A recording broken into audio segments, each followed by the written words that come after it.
इस वीडियो में हम शुरुआत करेंगे foundation course on mathematical economics workbook का सॉल्यूशन करना। वर्कबुक में स्टेप वाइज बहुत सारे क्वेश्चन दिए गए हैं, स्टेप 1, स्टेप 2, स्टेप 3 करके।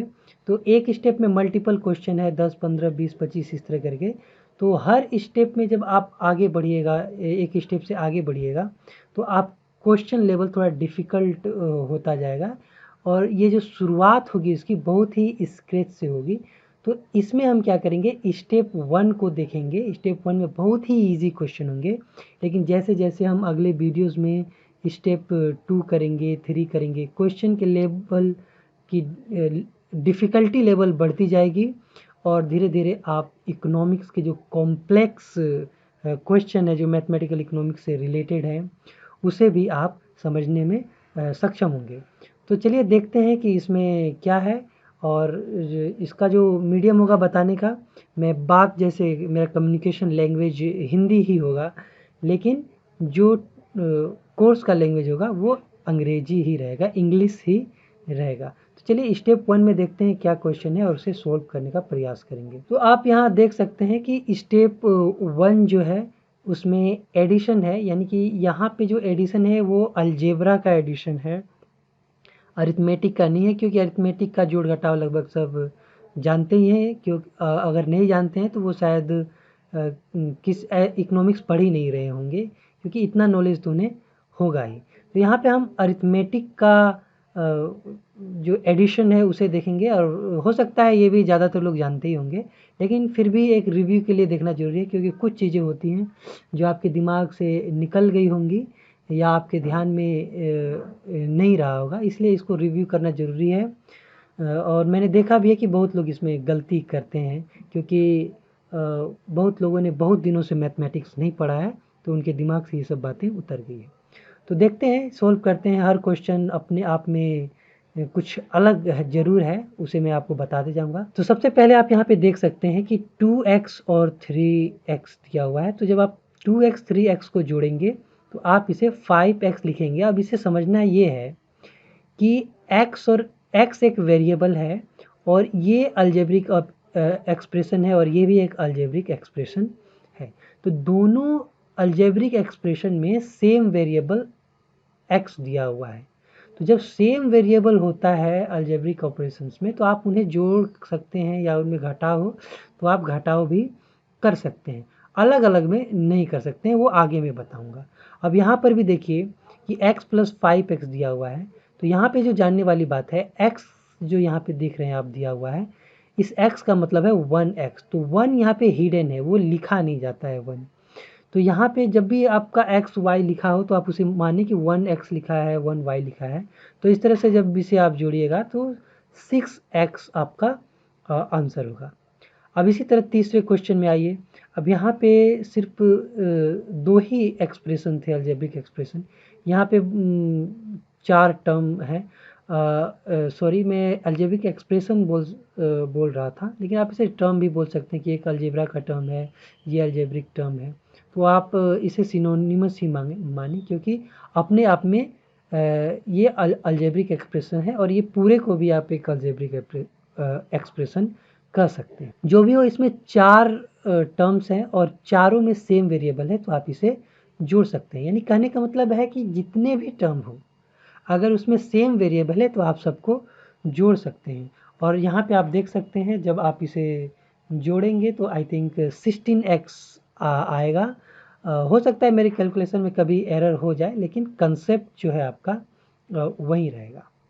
अब चौथे क्वेश्चन में आते हैं। यहाँ पे भी देखिए एडिशन ही है, लेकिन यहाँ पे आपको जो गौर करना है वो ये है कि यहाँ पे x लिखा हुआ है और यहाँ पे y लिखा हुआ है, यानी कि ये जो वेरिएबल हैं दोनों टर्म में अलग अलग हैं। तो जब वेरिएबल अलग अलग होते हैं तब आप उसको उन्हें जोड़ नहीं सकते हैं। जैसे कि एप्पल और ऑरेंज को आप नहीं जोड़ सकते हैं। जैसे एक एप्पल है और एक ऑरेंज है, तो आप ये नहीं कह सकते हैं कि 2 एप्पल है या 2 ऑरेंज है। आपको वही कहना पड़ेगा कि एक एप्पल है, एक ऑरेंज है। इसका मतलब आपने जोड़ा नहीं उसे। तो उसी तरह इसमें भी वही होगा कि 2x प्लस 3y जो होगा वो 2x प्लस 3y ही होगा, यानी कि इसका आंसर वही जो क्वेश्चन है वही आंसर हो जाएगा। कुछ कॉमन लेना हो तो आप ले सकते हैं, लेकिन इसमें कुछ कॉमन लेने के लिए है नहीं, और कॉमन लेने वाली बात मैं आगे आपको बताऊंगा। अब चलिए क्वेश्चन नंबर 5 में देखिए कि 4 टर्म यहाँ पे दिए हुए हैं, 4 टर्म्स हैं एक यहाँ पे, लेकिन इसमें आप कैसे जोड़ घटाव करेंगे कि जो सेम टर्म है, सेम वेरिएबल वाले हैं, उन्हें आप एक दूसरे के साथ जोड़ घटाव कर सकते हैं, एडिशन सब्ट्रैक्शन कर सकते हैं। तो यहाँ पे 2x और 4x सेम वेरिएबल है तो हम इन्हें 6x लिख सकते हैं, दोनों में प्लस है तो हम इन्हें जोड़ेंगे। इसी तरह 3y 5y भी सेम वेरिएबल है तो इन्हें हम जोड़कर लिख सकते हैं, तो यहाँ पे आपका 8y हो जाएगा। तो इस तरह से ये आपका आंसर हो जाएगा। अब जैसा कि मैं कॉमन लेने के बारे में बात कर रहा था कि जब भी आप आंसर लिखते हैं तो अच्छा होगा कि आप कॉमन ले लिया करें अगर कुछ कॉमन है तो।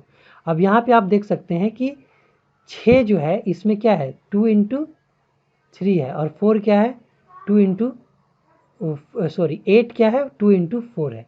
तो यहाँ पे 2 आप कॉमन ले सकते हैं, यानी कि 6 में भी 2 है, 8 में भी 2 है, तो यहाँ पे आप 2 कॉमन लेंगे तो यहाँ पे बच जाएगा 3x प्लस 4y। तो ये भी प्रैक्टिस आप रखें कि कॉमन ले जब भी आप बना रहे हो, कभी कभी इसकी ज़रूरत नहीं पड़ती है, लेकिन जनरली आप कॉमन ले ले तो आपका आंसर फाइनल कहलाता है। अब यहाँ पर देखें, यहाँ पर भी वही चीज़ें हैं, लेकिन यहाँ पर 3 वेरिएबल दिए हुए हैं x, y, z।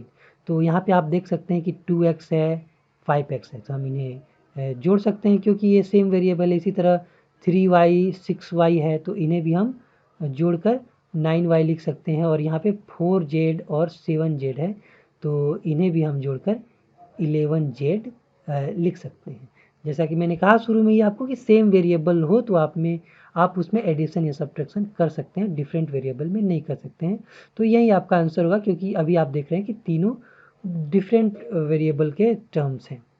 उसी तरह ज़रूरी नहीं है कि आपके पास हमेशा एक्स वाई ही हो, आपके पास ए बी सी डी भी वेरिएबल हो सकते हैं। ये क्वेश्चन सिर्फ आपको यही बताने के लिए दिया गया है कि आप सिर्फ एक्स वाई नहीं करें।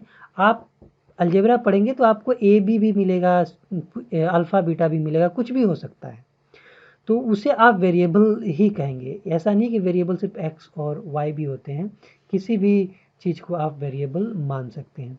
तो यहाँ पे जैसे यहाँ पे एक्स वाई दिया हुआ था, यहाँ ए बी दिया हुआ है, तो यहाँ 2a और 5a और 8a सेम वेरिएबल कहलाएंगे। तो आप इन्हें क्या कर सकते हैं, आप इन्हें ऐड कर सकते हैं।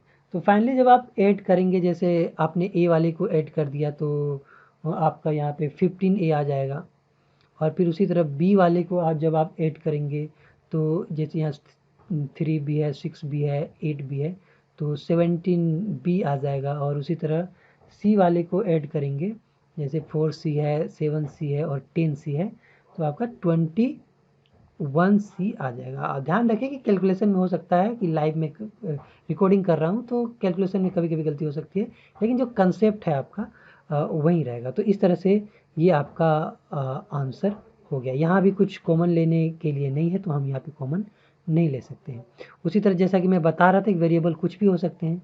यहाँ एम एन लिखा हुआ है तो यहाँ पे जो एम वाले हैं आप उन्हें जोड़ सकते हैं, और एन वाले हैं आप उन्हें जोड़ सकते हैं। तो यहाँ पे आप देख सकते हैं कि जो एम वाले हैं वो 3 वेरिएबल है, और जो एन वाले हैं वो भी 3 वेरिएबल है। तो इन तीनों को जब आप जोड़ेंगे तो फाइनली जो आपका आंसर निकलेगा, एम वालों को जोड़ेंगे तो 12m होगा, और एन वाले को जोड़ेंगे तो 15n होगा। और इसमें से आप देख सकते हैं कि 12 में 3 है और 15 में भी 3 है। 12 में 3 कैसे है, जैसे आप इसको 3 इंटू 4 लिख सकते हैं और इसको 3 इंटू 5 लिख सकते हैं, तो दोनों में 3 है तो आप कॉमन ले सकते हैं 3, और यहाँ पर लिख सकते हैं 3 ब्रैकेटेड 4m यहाँ पे बच जाएगा, और यहाँ पे बच जाएगा आपका 5n, और ये आपका आंसर हो जाएगा। तो ये इस तरह से बहुत ही इजी है एडिशन सब्ट्रैक्शन, बस जो कंसेप्ट है उसमें बेसिक उसे आपको माइंड में रखना है, क्योंकि जब आप मैथमेटिकल इकोनॉमिक्स पढ़ेंगे या इकोनॉमिक्स ही पढ़ेंगे उसमें मैथ आ जाएगा, तो बहुत सारे अलग अलग तरह के अलजेब्रिक टर्म रहेंगे, तो उसमें कन्फ्यूजन नहीं होना चाहिए आपको। इसलिए यहाँ पे बहुत सारे अलग अलग टर्म यूज करके उसी एडिशन को समझाया गया है। बहुत ही सिंपल है, लेकिन यही बात आपको ध्यान में रखनी है कि अलग अलग टर्म्स देखकर कंफ्यूज नहीं होना है। तो बहुत ज़्यादा यहाँ पे लिख दिया है मैंने, तो मैं थोड़ा इसे इरेज कर देता हूँ। तो मैंने टर्म्स को इरेज कर लिया है। तो चलिए क्वेश्चन नंबर 9 पे देखते हैं। तो यहाँ पे आप देख सकते हैं, यहाँ पे देखिए समझने वाली बात है कि यहाँ पे R पहले दिया हुआ है, P बाद में दिया हुआ है, फिर Q दिया हुआ है, फिर यहाँ पे देखिए P दिया है, फिर उसके बाद R दे दिया, उसके बाद Q दिया है। तो इस तरह से करके दिया हुआ है। तो आपको क्या करना है, जो जनरल प्रैक्टिस है अलजेब्रा का, कि जो टर्म्स सीक्वेंस में पहले आते हैं उन्हें आपको लिखना चाहिए। जैसे इसमें P है तो P पहले आता है, तो हम P वाले को पहले जोड़ लेंगे। ऐसे ये कोई हार्ड एंड फास्ट रूल नहीं है कि आप P वाले को ही पहले जोड़ेंगे, लेकिन ये प्रैक्टिस अगर आप फॉलो करें तो ठीक रहेगा। आप कन्फ्यूजन से थोड़ा बचे रहेंगे या एरर से बचे रहेंगे। तो यहाँ पे देखिए 2Q की 2 बार है तो यहाँ पे 4Q हो जाएगा। उसी तरह 2R 2 बार है तो यहाँ पे 4R हो जाएगा। और यहाँ पे सब में 4 है तो आप 4 कॉमन ले सकते हैं और यहाँ पे हो जाएगा P plus Q plus R, ये आपका आंसर हो जाएगा। ऐसे तो जोड़ना सब जानते हैं, लेकिन ये सब चीज़ें कि कॉमन लेना है, इस तरह से लिख सकते हैं, ये सब चीज़ें कुछ कुछ लोग नहीं जानते और बहुत गलतियाँ करते हैं। जैसे मैंने ये क्वेश्चन पूछ दिया और ऑप्शन इस तरह से दे दिया। तो जिनको सिर्फ जोड़ना आता है कि जोड़ देना है, तो वो समझेंगे कि ऐसा आंसर होना चाहिए था और वो ऑप्शन में नहीं दिया हुआ है। लेकिन ऑप्शन आपको किसी तरह भी दिया जा सकता है। अब इसी तरह क्वेश्चन 10 में आइए। क्वेश्चन नंबर 10 में यही है कि अल्फ़ा बीटा दिया हुआ है, तो कोई बात नहीं, वही चीज़ें हैं, कंसेप्ट आपका वही रहेगा। यहाँ पे 2 अल्फ़ा और 3 बीटा को आप जोड़ सकते हैं। तो यहाँ पे आपका 5 अल्फ़ा हो जाएगा, सॉरी 2 अल्फ़ा और 3 अल्फ़ा को आप जोड़ सकते हैं, क्योंकि अल्फ़ा सेम वेरिएबल है और यहीं पे बीटा सेम वेरिएबल है इन दोनों टर्म्स में। तो आप इन्हें भी जोड़कर 5 बीटा लिख सकते हैं। और यहाँ पे 5 दोनों में है तो आप 5 कॉमन लेकर अल्फ़ा प्लस बीटा लिख सकते हैं। अब ये अल्फ़ा लिखने का एक रिटेन तरीका है, हैंड जब आप हाथ से लिखते हैं तो, लेकिन एक्चुअली अल्फ़ा जब टाइप करते हैं तो इस तरह से होता है। इसी तरह ज़रूरी नहीं है कि हमेशा स्मॉल लेटर ही हो, कैपिटल लेटर भी आपके वेरिएबल हो सकते हैं। जैसे एल लेबर को रिप्रेजेंट करता हो, के कैपिटल को रिप्रेजेंट करता हो, तो इस तरह से भी हो सकते हैं। तो यहाँ पे आपको क्या करना है, तो एल एल वाले को आप जोड़ देंगे, यहाँ पे एल है और यहाँ पे एल है तो 7L हो जाएगा। उसी तरह के वालों को जोड़कर आप यहाँ पर 7K लिख सकते हैं। तो और यहाँ पे आप 7 को कॉमन लेकर L प्लस के, या जैसा कि मैंने बताया था आपको कि जो सही प्रैक्टिस होता है कि आप पहले जो सीक्वेंस में आता है उसे लिखे, तो आप इसे K प्लस L लिख सकते हैं। ऐसे कोई हार्ड एंड फास्ट रूल नहीं है, आप कैसे भी लिखे उससे कोई फ़र्क नहीं पड़ने वाला है आपके कैलकुलेशन में। अब क्वेश्चन नंबर 12 में देखिए कि आपको दोनों में P दिख रहा होगा, लेकिन आपको ध्यान रखना है कि ये जो वेरिएबल है P, ये सेम वेरिएबल नहीं है, क्योंकि इसमें एक सब स्क्रिप्ट लगा हुआ है, इसमें x लगा हुआ है, इसमें y लगा हुआ है। तो ये दोनों डिफरेंट वेरिएबल कहेंगे। जैसे कि इकोनॉमिक्स में ये प्राइस ऑफ x हो सकता है और ये प्राइस ऑफ y हो सकता है। प्राइस ऑफ x मतलब प्राइस ऑफ x कोई गुड है, y कोई गुड है, तो उनका ये प्राइस अलग अलग p से ही दिखाना हो, तो यहाँ पे x y सब स्क्रिप्ट लगा दिया गया है अलग अलग वेरिएबल या अलग अलग अल्फ़ाबेट यूज करने के जगह पे। तो इस तरह से आप इसका जो आंसर होगा ये यहीं यहीं हो जाएगा, क्योंकि डिफरेंट वेरिएबल हैं दोनों ही, इसीलिए आप इन्हें जोड़ नहीं सकते हैं। तो ये बात भी आपको ध्यान में रखना है, आपको कंफ्यूज नहीं होना है। अब उसी तरह से अगर 2 वेरिएबल आ जाते हैं एक ही टर्म में, तो उसे भी आप सेम ट्रीट कर सकते हैं और उन्हें आप ऐड कर सकते हैं। जैसे कि यहाँ 2HI है और 3HI है, तो आप इसे 5HI लिख सकते हैं, क्योंकि दोनों ही वेरिएबल दोनों में है, तो आप इसे सेम ट्रीट कर सकते हैं। और उसी तरह यहाँ पे देखिए PQ लिखा है और QP लिखा है, तो कुछ लोग बोलेंगे ऐसे है तो क्या करेंगे, क्या वो सेम है या अलग अलग है। तो जैसा कि मैंने कहा था कि जो प्रैक्टिस होता है अलजेब्रा में सीधा लिखने का, तो जब आप इसे सीधा करेंगे तो ये PQ ही हो जाएगा। इसका मतलब दोनों में कोई अंतर नहीं है, P को Q से गुना करिए या Q को P से, तो आप इसे ऐड करके 8PQ सीधा करके लिख सकते हैं। ठीक, दोनों ही सेम वेरिएबल है, बस थोड़ा सा उल्टा लिख दिया है, तो मल्टीप्लिकेशन में उससे कोई फ़र्क नहीं पड़ने वाला है। अब यहाँ पे एक चीज़ ध्यान देने वाली है कि इस क्वेश्चन में क्या कर रहा है कि 2x में आपको -3x जोड़ना है। क्योंकि यहाँ पे एडिशन का साइन दिया हुआ है। लेकिन जब ये एडिशन इस माइनस से मल्टीप्लाई होगा, ये ब्रैकेट है बीच में, मतलब कि ये दोनों को मल्टीप्लाई करना होगा आपको, तो ये हो जाएगा माइनस, यानी कि आप इसे लिखेंगे 2x माइनस 3x। कहने का मतलब है कि करना तो आपको करने के लिए तो आपको एडिशन बोला गया है, लेकिन इसमें माइनस है और इसमें प्लस है, तो आप दोनों को ऐड नहीं कर सकते हैं। आप दो टर्म को कब ऐड करेंगे, जब दोनों में सेम साइन हो, दोनों में प्लस हो या दोनों में माइनस हो, तब आप ऐड कर सकते हैं। तो यहाँ एक में प्लस है और एक में माइनस है, तो आप यहाँ सब्ट्रैक्ट करेंगे, तो बड़े में ही छोटा घटाया जाता है, तो 3x में जब आप 2x घटाइएगा तो आपका x बचेगा, 1x बचेगा, जिससे आप सिर्फ x लिखेंगे। और 3x बड़ा है और इसमें माइनस का साइन लगा हुआ है, इसीलिए इसमें भी माइनस का साइन होगा, यानी कि आपका जो आंसर होगा वो -x होगा। इस बात को आपको ध्यान रखना है। इसे आप थोड़ा अच्छे से लिख लीजिए, ये x लिखा हुआ है, पाई जैसा दिख रहा है। अब इसी तरह यहाँ पे देखिए, यहाँ पे आपको -3abc में प्लस करना है, यानी कि ऐड करना है -5abc। तो यहाँ पर भी माइनस और प्लस गुना होके माइनस ही हो जाएंगे, तो आप यहाँ पे देखेंगे कि दोनों में ही यहाँ पर आपको फाइनली माइनस दिखाई देगा। और जैसा कि मैंने कहा कि जो रूल है वो ये है कि जब दोनों में माइनस हो तो आपको दोनों को जोड़ना होगा और वही साइन होगा। जैसे कि 5 और 3 को जब आप जोड़ेंगे तो 8abc हो जाएगा और साइन होगा माइनस, क्योंकि दोनों में माइनस है। तो जब माइनस माइनस वालों को आप जोड़ेंगे तो वो माइनस में ही आपका आंसर आएगा। ऐसे माइनस माइनस प्लस जिन्होंने रटा हो वो कंफ्यूज हो सकते हैं। माइनस माइनस प्लस तब होता है जब आप माइनस को माइनस से गुना करते हैं, लेकिन हम यहाँ पे दो नेगेटिव टर्म्स को जोड़ रहे हैं। अब यहाँ पे कन्फ्यूजन ये हो सकता है कि स्क्वायर दिया होगा तो क्या करेंगे, तो स्क्वायर दिया हो तो भी क्या ये सेम टर्म है, तो आप इन्हें सिंपली 5x² लिख सकते हैं। लेकिन यहाँ पे आपको कन्फ्यूजन हो सकता है किसी किसी को, यहाँ x² दिया हुआ है और यहाँ x पे q दिया हुआ है, तो क्या ये अलग अलग है या सेम है। तो आप यहाँ पे देखें कि ये अलग अलग ही ट्रीट होंगे, तो आप जो लिखेंगे इसका आंसर तो इसे अलग अलग ही ट्रीट करेंगे। लेकिन यहाँ पे एक चीज़ है, आप जोड़ तो नहीं सकते 3 और 2 को, x दोनों में है, आप कॉमन ले सकते हैं। जैसे इसमें 2x है, x² मतलब क्या हुआ, x इंटू एक्स 2 बार, और x³ मतलब x इंटू एक्स 3 बार हो गया, तो 2 बार x दोनों में है, तो आप x² को कॉमन ले सकते हैं। तो यहाँ पे 2 बच जाएगा और यहाँ पे बच जाएगा 3x, ये आपका आंसर हो जाएगा। यानी कि 2 और 3 को आप जोड़ नहीं सकते हैं क्योंकि दोनों डिफरेंट वेरिएबल से अटैच्ड हैं। इसी तरह यहाँ भी देखिए कि ये x³ है और ये x⁴ है। यहाँ भी आप क्या कर सकते हैं कि 9 और 15 को आप जोड़ नहीं सकते, लेकिन एक चीज़ है कि आप कॉमन ले सकते हैं अगर कुछ है। जैसे 9 में भी 3 है, 15 में भी 3 है, तो यहाँ पे 3 आप कॉमन ले सकते हैं, और दोनों में x³ है तो x³ आप कॉमन ले सकते हैं। तो यहाँ पे बच जाएगा 3 और यहाँ पे बच जाएगा 5x। तो इस तरह से आपका आंसर लिखा जा सकता है। उसी तरह यहाँ पे आइए तो आप यहाँ पे देखेंगे कि यहाँ xy है, यहाँ xz है, फिर यहाँ x² है। तो ऑब्वियस सी बात है कि तीनों डिफरेंट वेरिएबल ही ट्रीट करेंगे हम।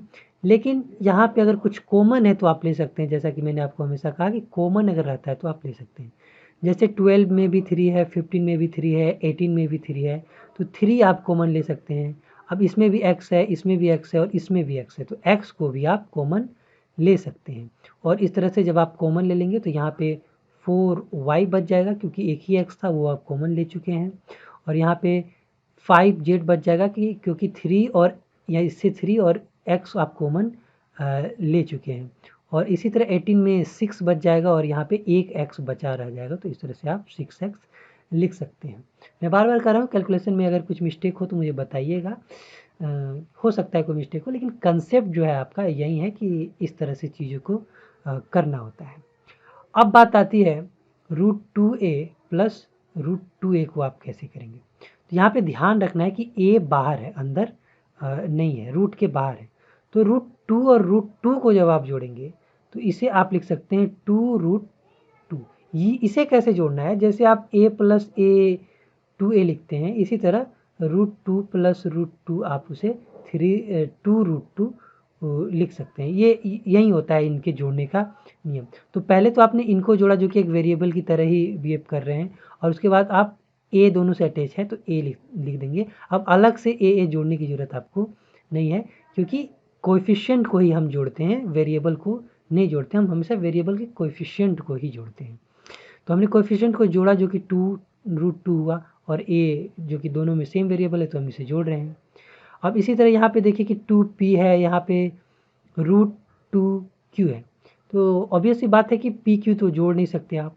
लेकिन आप यहाँ पे एक चीज़ देखिएगा कि 2 को आप √2 इंटू √2 लिख सकते हैं, यानी कि इसमें √2 है और इसमें तो है ही, तो दोनों में √2 है, यानी कि √2 आप कॉमन ले सकते हैं और इस तरह से इसे लिख सकते हैं √2p प्लस q। इस तरह से भी आप इसे लिख सकते हैं। एक्चुअली कभी कभी ऐसे क्वेश्चन आते हैं जो कि बहुत ही ईजी है एक्चुअली, लेकिन हम कंफ्यूज हो जाते हैं, हम नहीं समझ पाते हैं चीज़ों को, तो हम गलती कर बैठते हैं, इसे ही हम कहते हैं सिली मिस्टेक। तो आप सिली मिस्टेक से बचें, और जो वर्कआउट सॉल्यूशन में कर रहा हूँ, वर्कबुक सॉल्यूशन में कर रहा हूँ, उसे देखें, उससे आपका कम से कम रिव्यू हो जाएगा, और अगर आप कुछ चीज़ें छूट गई हो, नहीं जानते हैं, तो वो आप सीख जाएंगे। तो चलिए हम थोड़ा सा इरेज कर लेते हैं। तो हमने इरेज कर लिया। अब यहाँ पे आप देख सकते हैं कि यहाँ पे √2a दिया हुआ है और √3a दिया हुआ है, तो वेरिएबल तो सेम है, लेकिन आप क्या कर सकते हैं, फिर भी इन्हें ऐड नहीं कर सकते हैं, क्योंकि √3 और √2 को आप नहीं ऐड कर सकते हैं, दोनों ही इरेशनल नंबर है। तो इरेशनल नंबर आपको आप इस तरह से ऐड नहीं कर सकते हैं। तो आप क्या कर सकते हैं, यहाँ पे दोनों में ए है तो आप ए को कॉमन ले सकते हैं, और यहाँ पे इस तरह √2 प्लस √3 लिख सकते हैं। आप कभी भी √2 और √3 को जोड़कर √5 ऐसा नहीं लिख सकते हैं। इस बात को आपको ध्यान में रखना होगा, जिन्होंने नहीं पढ़ा होगा ये। इसलिए मैंने यहाँ पे कुछ क्वेश्चन इसके दे दिए, ताकि जिनको नहीं पता वो इसे थोड़ा देख ले, इसे रिव्यू कर लें। अब इसी तरह इसमें आइए, तो यहाँ पे आपको एक्चुअली क्या करना है कि इन सब में क्या जोड़ना है, ये वाला टर्म जोड़ना है। तो यहाँ पे प्लस दिया हुआ है, तो ये प्लस का जो साइन है ये सबके साइन से मल्टीप्लाई होगा, और उसके बाद इसे हम दोबारा लिखेंगे। तो ये इस तरह से हो जाएगा 2x plus 3y plus 5z, तो आपका पहले से लिखा हुआ है, और ये प्लस और माइनस माइनस हो जाएगा, -6x, और फिर प्लस और प्लस प्लस ही रहेगा, -7y, और प्लस और माइनस -8z हो जाएगा। यहाँ पे कोई ज़्यादा चेंज तो नहीं हुआ, वही हुआ कि जो जैसे था उसी तरह लिख दिया, लेकिन जब माइनस होगा यहाँ पे तो चेंजेस होंगे, वो मैं आपको सब्ट्रैक्शन में बताऊँगा अगले वीडियो में। तो यहाँ पे देख सकते हैं कि इस तरह से लिख के आप जैसे पहले आप बना रहे थे उसी तरह का क्वेश्चन हो गया, और जब आप इसे ऐड करेंगे तो वही जो आपका आंसर आना है वही आंसर आएगा। जैसे कि यहाँ पे आप देख सकते हैं, आप ध्यान रखिएगा कि मैं इसी क्वेश्चन को सोल्व कर रहा हूँ, ऊपर वाले को, नीचे वाले को नहीं कर रहा हूँ। यहाँ पे जैसे 2x लिखा हुआ है और यहाँ पे 6x लिखा हुआ है, तो इसमें साइन अलग अलग है, इसमें माइनस है, इसमें प्लस है, तो आप दोनों को ऐड नहीं कर सकते, आप दोनों को सब्ट्रैक्ट करेंगे। तो जब सब्ट्रैक्ट करेंगे 2x में 6x, तो 6 में 2 जाएगा तो 4x हो जाएगा, और साइन जो माइनस का है वो बड़े वाले में, यानी कि 6x में माइनस का साइन है तो यहाँ पे भी माइनस होगा, तो यहाँ इसका आंसर आप लिखेंगे -4x लिखेंगे। इस बात का आपको ध्यान देना है कि हमने जोड़ा नहीं है, हमने घटा दिया है। क्यों घटा दिया है, क्योंकि जो साइन है वो अलग अलग है, तो आपको ध्यान रखना है, आपको एडिशन करने के लिए भी कहा जाए और साइन अलग अलग हो तो आपको घटाना ही है, आपको वहाँ पे जोड़ना नहीं है। इसी तरह 3y है 7y है, दोनों में सेम साइन है, दोनों में प्लस है, तो हम इसे लिख कर ऐड करके 10y लिख सकते हैं। और यहाँ पे देखिए 5z है 8z है, तो फिर से 8z बड़ा है तो 8z में 5z घटाएंगे तो -3z हो जाएगा। तो इस तरह से आप अपने आंसर को लिख सकते हैं। तो ये भी क्वेश्चन बन गया, और लास्ट क्वेश्चन में बनाते हैं, लेकिन इससे पहले मुझे थोड़ा इरेज करना होगा। तो चलिए अपने लास्ट क्वेश्चन को सॉल्व करते हैं। तो यहाँ पे आपको ध्यान देना है कि जैसे यहाँ प्लस माइनस है तो यहाँ माइनस हो जाएगा, यहाँ भी प्लस माइनस माइनस हो जाएगा, यहाँ भी प्लस माइनस माइनस हो जाएगा, यानी कि कुल मिला के सब में माइनस ही होगा, और इसमें तो ऑलरेडी माइनस दिया हुआ है। तो पहले तो आपको इसे सही से लिखना है कि सब में माइनस ही होगा, अगर आपको बनाने के लिए दिया हो तो, अदरवाइज आप इसमें माइंड में ही सोच के आप इसे बना सकते हैं। तो अब सब में यहाँ पे आप देख रहे हैं कि माइनस ही हो रहा है, इसका मतलब क्या है कि आपको जोड़ देना है, सेम साइन है, जोड़ देना है। जैसे यहाँ -2x है और यहाँ -5x है, तो आप यहाँ ऐड कर देंगे तो -7x हो जाएगा। इसी तरह यहाँ पे -3y है और -6y है, यहाँ पे -9y हो जाएगा। इसी तरह यहाँ पे 4 और 7 जोड़ के 11z हो जाएंगे। तो ये सेम साइन है सब में, इसीलिए हमने सबको जोड़ दिया है। तो जब भी सेम साइन हो तो जोड़ा जाता है और अलग अलग साइन हो तो घटाया जाता है। इस बात को आपको ध्यान में रखना है। तो ये स्टेप 1 ख़त्म हुआ। स्टेप 2 में हम सब्ट्रैक्शन देखेंगे, फिर उसके बाद मल्टीप्लिकेशन पर भी आएंगे।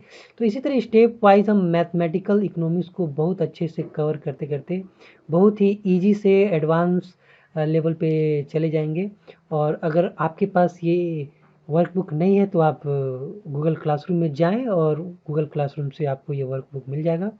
और यहाँ पे चैट विथ योर इंस्ट्रक्टर लिखा हुआ है, यानी कि इस पर जब आप क्लिक करेंगे तो आप अपने इंस्ट्रक्टर से चैट कर सकते हैं अगर आपको कोई कन्फ्यूजन हो तो। So thank you for joining this session. और